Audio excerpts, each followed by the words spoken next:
Hi guys, and welcome to my review of the Moondrop Stellaris. This is the first time that Moondrop is attempting to give us a planar IM, and it's been an interesting experience. I'll get into it now with a little bit more detail and explain my findings and my opinions about the Stellaris. Okay. Anyway, this is the cover for the box with the usual waifu stuff on it. You like it, you hate it, it's up to each one. But that's it. In the back, it's got some information about the driver, how it's made up, and so on. It's graph, well, at least the graph measured by them with their rig, and some information in that. Out of all of this information, yeah, the one thing that I think is pertinent to mention and to kind of point out is the impedance, which is 36 ohms, and you'll understand why I'm saying this in a few minutes. Anyway, that's the cover. The box itself, simple affair, usual kind of Moondrop style. Some paperwork over here. The IMs, sorry, the carrying case came over there with, sorry, like this. The carrying case came over here, the IMs were over there. It brings some spring tips or soft tears UC style tips, which are basically the same thing. And that's basically it. Very simple, straight to the point, no frills. The case is the usual Moondrop case, nice quality. It looks good. This kind of fake leather, it's nice, perfect, does its job. And I mean, for $109, honestly, you can't really complain. It's in my opinion, more than well accessorized and fair for the price that you're getting it. As for the IM itself, and let me now just grab it here. Let's look at it purely as, for what it looks like, and in terms of its appearance, it's a beautiful IM. It's very, very beautiful. It's got this kind of finish which is very reminiscent of the Starfield. Some people complained about it chipping and so on and so forth, but I guess it all down to how you handle things. I've had my Starfield for over a year and there's not a single chip. Granted, I don't use it as much as perhaps many of you do, but it's fine. I guess it's all down to the usage. So it's got the kind of bluish star, kind of sparkly finish like the Starfield, the nice drawing on the faceplate, and it's nice. It looks classy. It looks decent. Now that's where the nice part ends. It's a peculiar size in terms of how it is shaped. I mean, people criticized the Timeless when it came out. Similar criticisms were given to the Yoko, and I mean, this thing is again. And the funny thing is, actually, the Timeless and the Yoko actually fit better and fit nicer and easier than this thing fits, because not only does it have a weird shape, but it's so heavy that if you're not careful with the tip that you use, it's gonna fall off. And actually, I'm using the 07s because these were the only ones that actually were able to sustain the weight of the IM in my ear with all of the surface area that the actual tip has. I use the 07s, which is a medium sized as well, the blue ones. This is the yellow, the large, and the blue ones were helpful in that I was able to insert the IM deeper into my ear canal, which brought me out some slight improvements in the sound, which I'll get into that as well. But because the surface area was less, the IM just wiggled more, and I was constantly adjusting it, and would eventually even come off.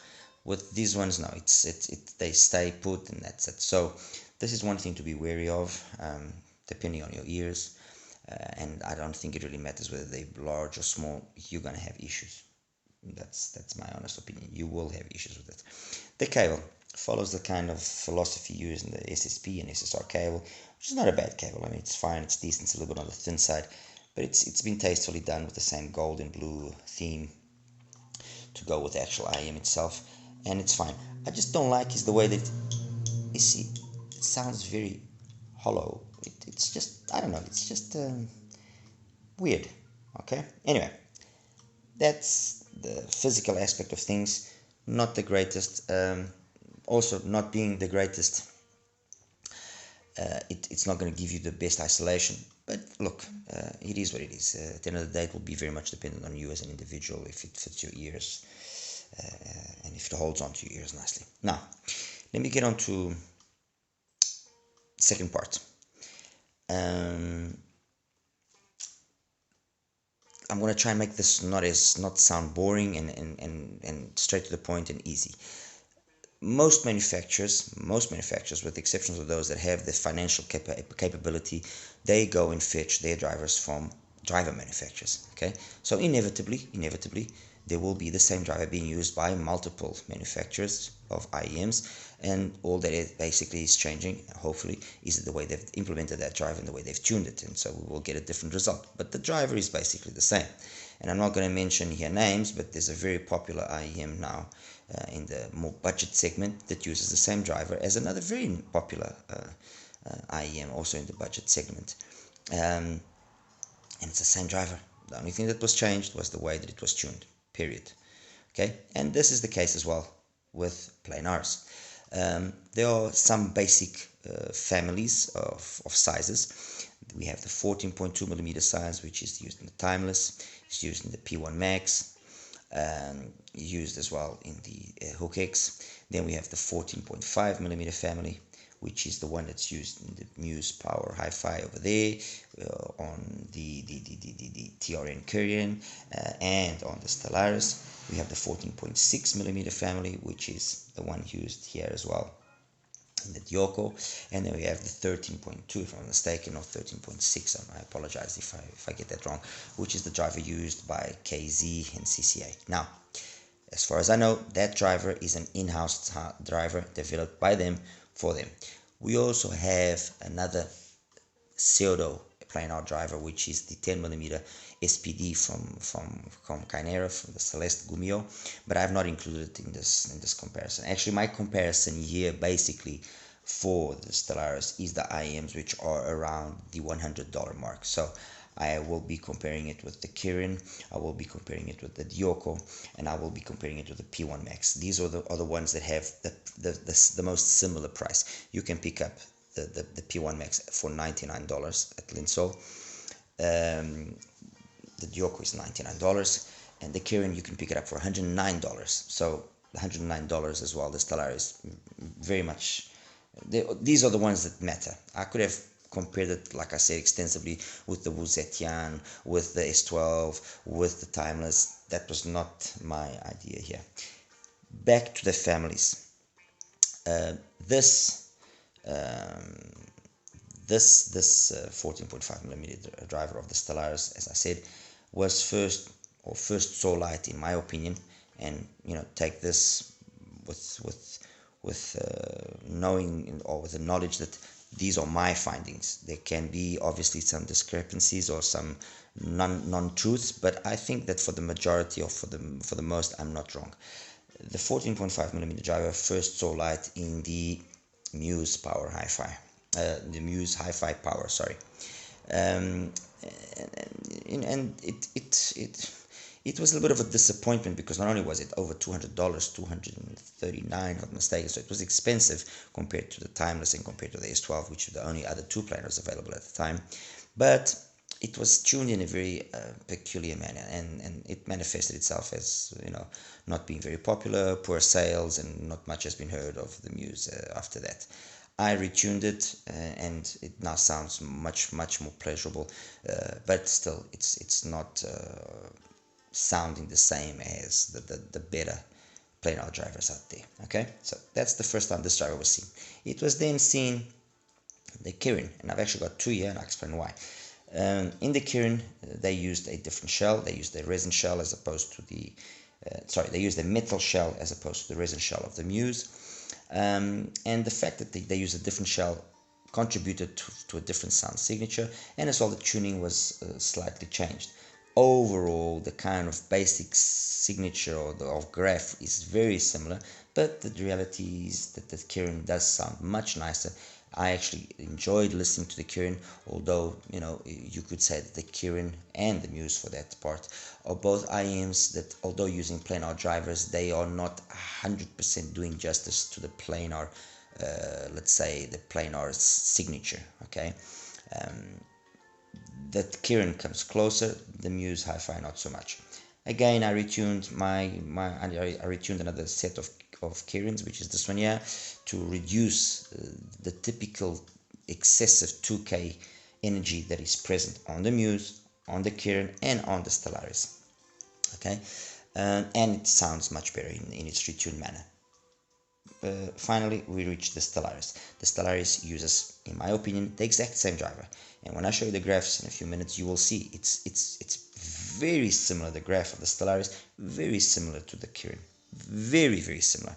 Very equal. The difference lies in the below 1K area. So, the Stellaris is sub-bass focused with recessed mid-bass, while the Kirin is more mid-bass focused with a roll-off in the sub-bass, okay? And that obviously then will affect the mids, will affect the rest of the signature and how it comes across. Of the rest of the drivers that we were talking about, there's the 14.2s, like I said, in the Timeless, which I'm not going to compare with these. There's the 14.8 of the S12, which again I'm not going to compare. There's another 14.5mm driver, which I suspect also belongs to this 14.5mm family of drivers, which is the one of the Wuzetian. The difference there is it's a 16-18 ohm impedance driver as opposed to the 32 to 36 impedance of the Muse, the Kirin, and the Stellaris. And obviously, being a different impedance has allowed for different overall sound signature and the way that it was tuned. It's without a shadow of a doubt one of the top 3 IEMs in terms of planars that you can get. Personally, the Wuzetian, the P1 Max, and well, top 4, the S12 and the Hook are the best planars you can get. Okay. In terms of overall value for money, probably the P1 is the one that comes out on top, but be it the Wuzetian or the S12, amazing value for the $150 they cost. What they offer is absolutely unreal. The Hook a little bit more expensive, and also has a piezo and a bone conducting driver, so you could effectively consider it a hybrid or perhaps even a tri-brother. But anyway. And then we have the 14.6 of the Dioko. But be it the Dioko driver, the 14.6 of that, be it the 14.2 of the Tin HiFi, or of the Timeless, or the 14.8 of the Let's Sure, they all graph in a very similar manner. And it's just the way that the bass is just been done, and the overall energy level of the above 1K that kind of is the differentiating factor. But the overall graph is always very similar in those, much the same way as the overall graph of the Muse, of the Kirin, and of the Stellaris is also very similar. Okay. The driver are used by CCA and KZ. Graphs, also in its own very particular manner. While those other ones, all of them have more dips, and especially past, let's say 7-8K, they usually all of them have dips. This has the graphs in a more sustained manner. It kind of maintains itself more. All right. So yeah, that kind of, I think, basically explains the families of drivers, and the fact that do not be surprised if the drivers used are the same in many or in multiple different IEMs. Okay. In conclusion to all this talk that I just gave you, what does then the Stellaris sound like? Well, in a condensed manner, the Stellaris is a very over energetic sounding IEM. It's over detailed, and that over detailed makes it fatiguing because it becomes false. It becomes excessively colored. Granted, it will be very much genre of music depending on what you use or what you like listening, and by use, depending on what source you have. And I would suggest using a source which is a little bit darker, so something that has, for example, a 44 93 AKM DAC, which usually sounds a little bit more warmish in its overall presentation, would be perhaps a better option as opposed to the ESS DACs. So that's the first thing that I think should be considered, is what type of source do you have? Do you have a more warmish sounding source or a more brightish sounding source? That will affect the way that the Stellaris will come across. Then tips again will be a second factor which will be very much affecting as well the way that the Stellaris comes across, excessively bright or just bearably bright, or and then obviously the music that you like listening to, and in the music there's not much that you can do. I mean, there are songs like, for example, let me see, Holding On from Gregory Porter. Depending on what you're using in source and depending on the volume, it's fine. It's fine. It's not a, honestly, I didn't find it offensive. I didn't find it aggressive. I didn't find it anything. It sounded, if anything, my criticism is that it sounded false. It sounded colored. It sounded excessively detailed, excessively bright. So that's my criticism there. But otherwise, it sounded fine. Another song here. Actually, a song that the Stellaris actually played well is it's In a Sentimental Mood by Cecil Norby. Fine, it's not a very busy track. It's a track which is very relaxed, very mellow. Her voice is the main focus. You can maybe just pick up on it in the background. The Stellaris does it beautifully. No issues there. Perhaps the fact that the song was recorded and isn't busy also helps and contributes to this ability of the Stellaris actually playing it back nicely. But all of this to say that if the song is busy, if the song has a lot of cymbals, if the song has a lot of guitars, I mean, for example, talking about guitars, let me, where is it? For example, 80s from Bruno Miller. This is a song that, depending on the volume that you use, the Stellaris will be bearable, or it will just be, oh my god, 5 minutes and you want to take the earphones out of your ear. Okay, but otherwise, although it's a more busy song, it actually is able to reproduce the song in a very pleasant manner. It's not offensive. I didn't dislike the way they did it. Okay,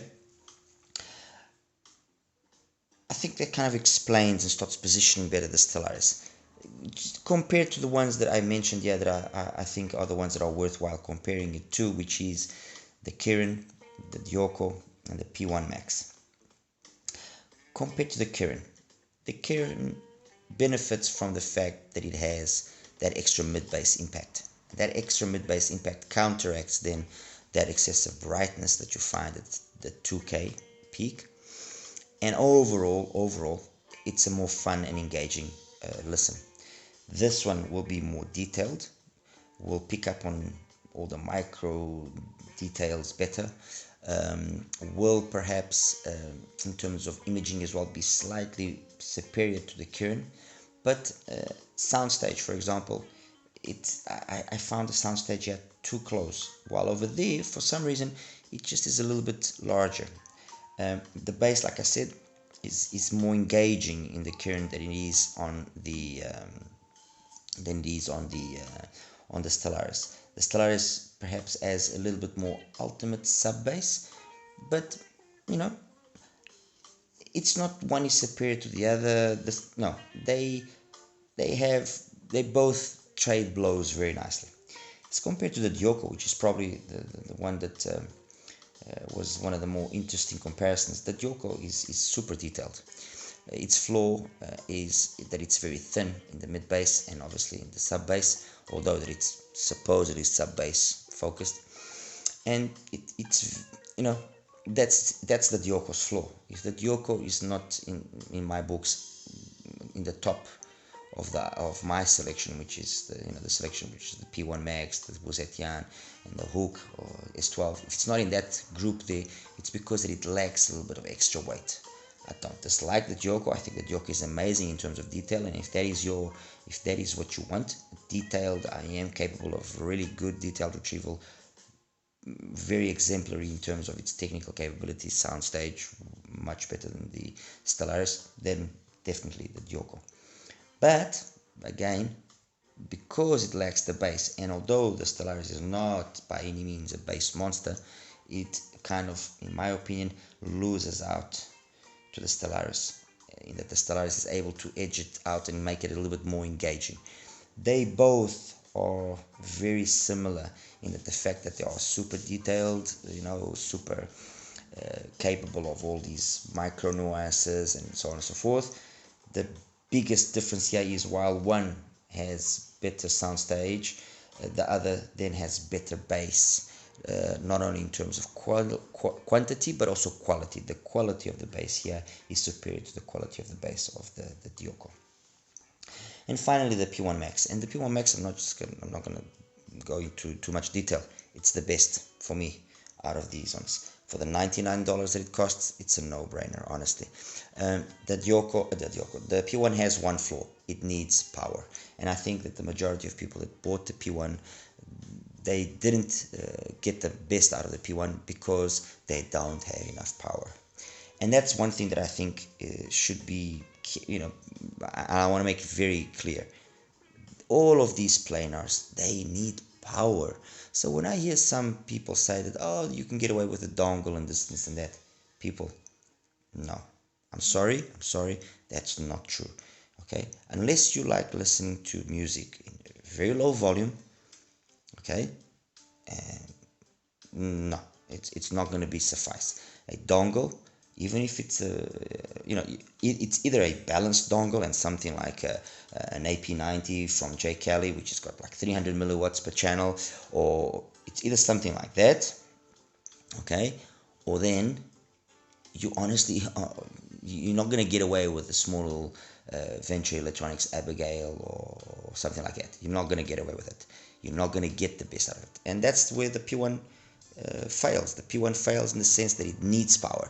You give it power and you will be very impressed. It's got, graphically, when you look at the graph, it doesn't have monstrous amounts of bass by any means. The bass is actually very much on the level of the Dioko and of the Stellaris and even below the bass of the Kirin. But when you listen to it, trust me, it's there, and it's got loads of weight, plenty quality. I mean, textured, detailed. It's an absolute pleasure. I really, really enjoy the P1 Max.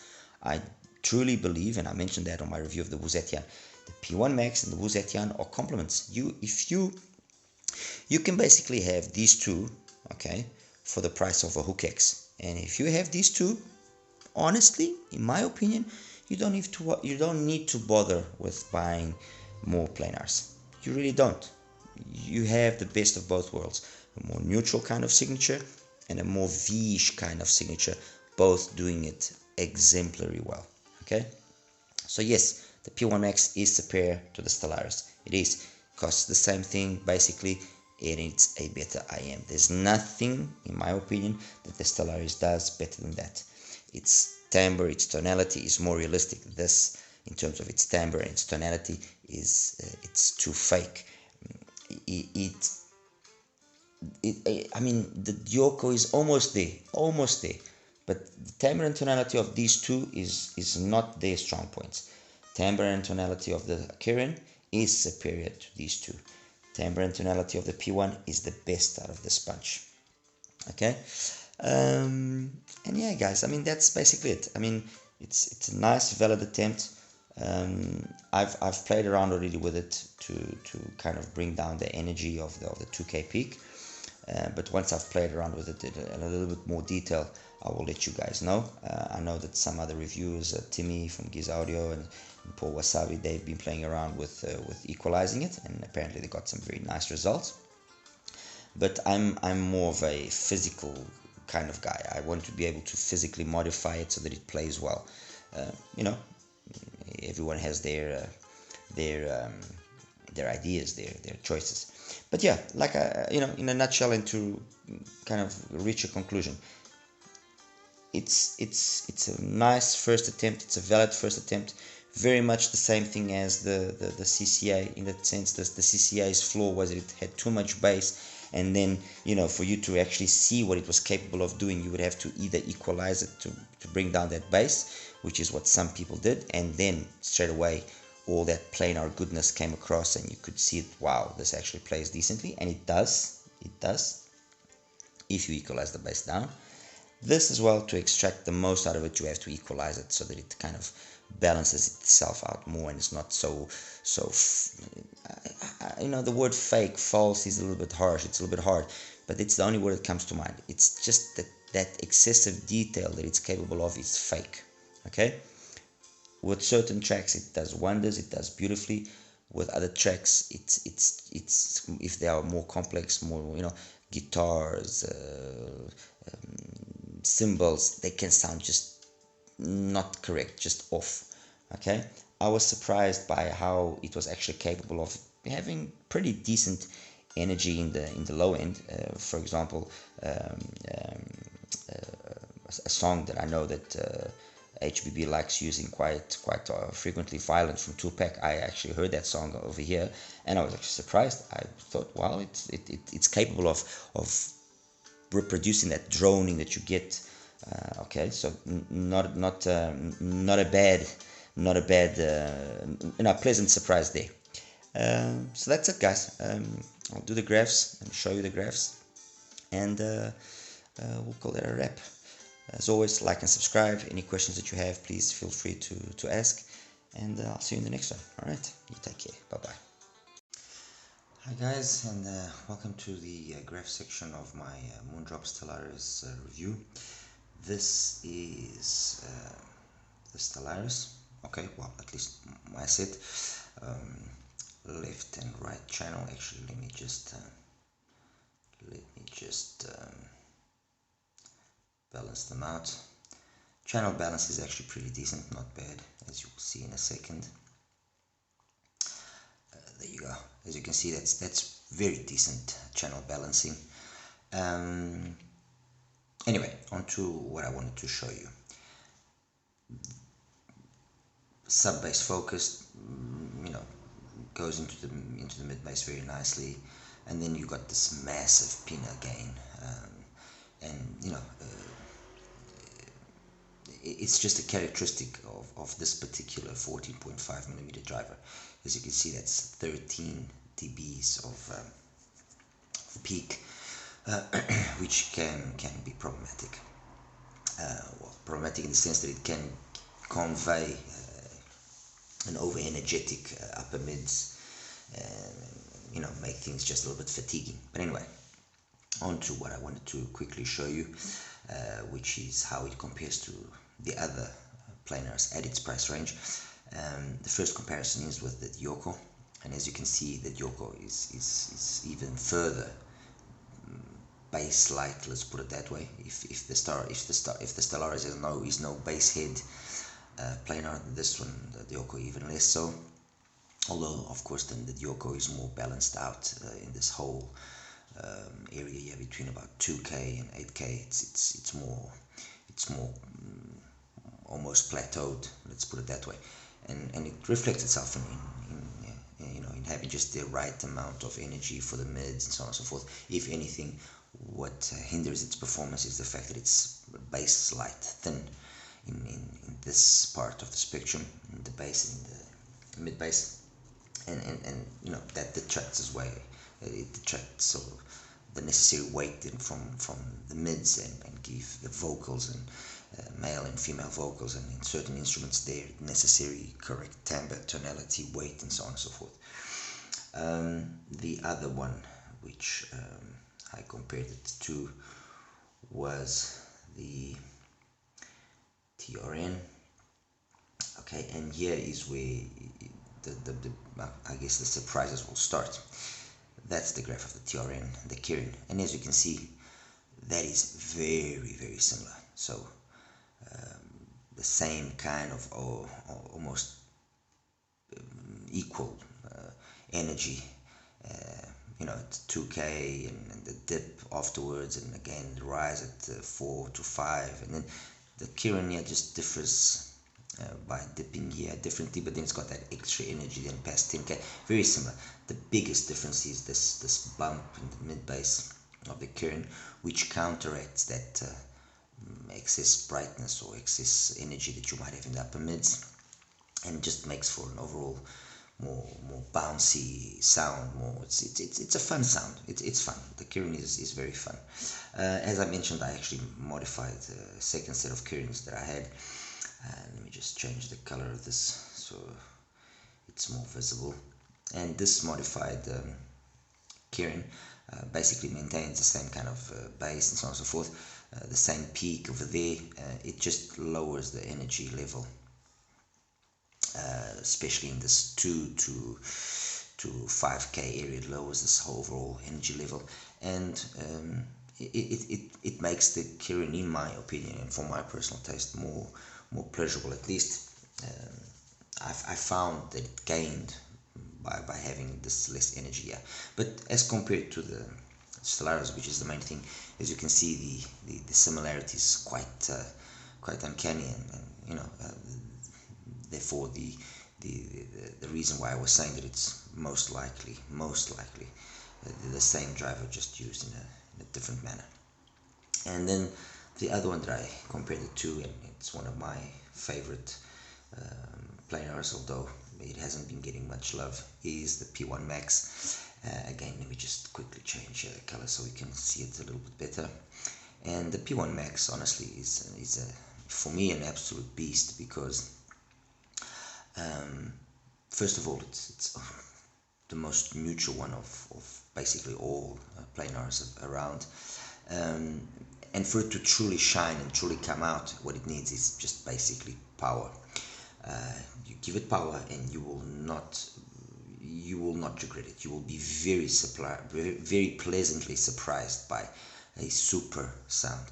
I mean, this is just for the sake of comparison, the Yoko against the P1, and you can see that the similarity in the way that they both graph is quite noticeable. But where the Yoko is thin, although graphically it seems that it wouldn't be thin, but it's thin in the bass and so on, the P1 isn't.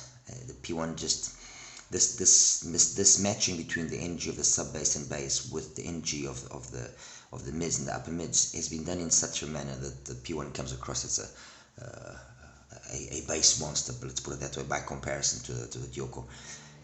And as long as you're giving it some decent power, clean, you will not regret the P1's performance. I say this with full conviction.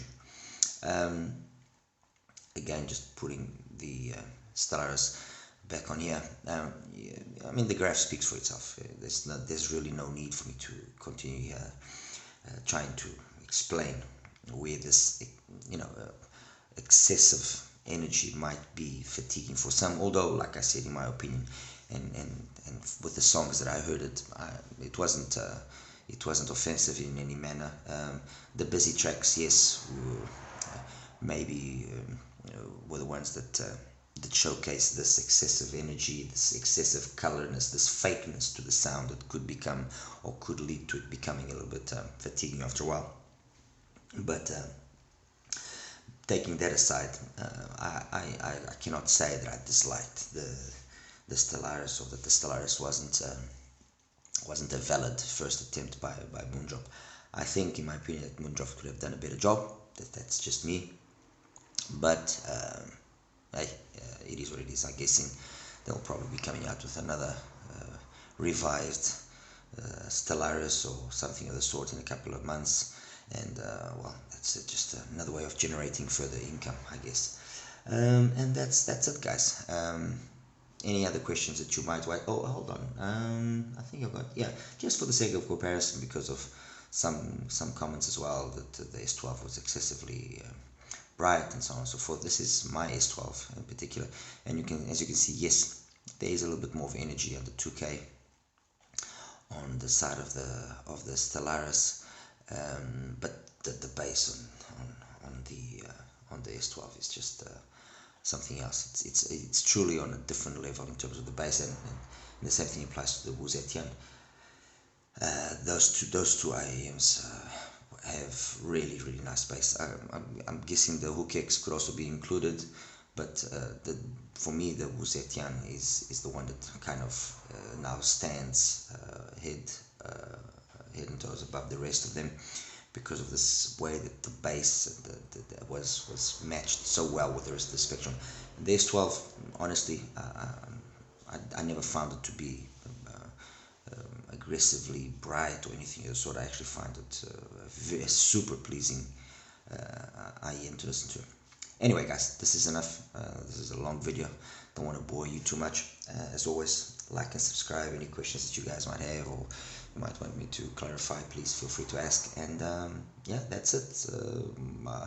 Do I rake the Stellaris? I'm gonna say, look, for the price, and if you are willing to take the gamble with the fit, and to a certain extent with the possibility of the sound not being 100% what you would like, I say yes, go for it. I mean, why not? If you like to be different like I do, give it a go. Alright, take care, bye bye, see you.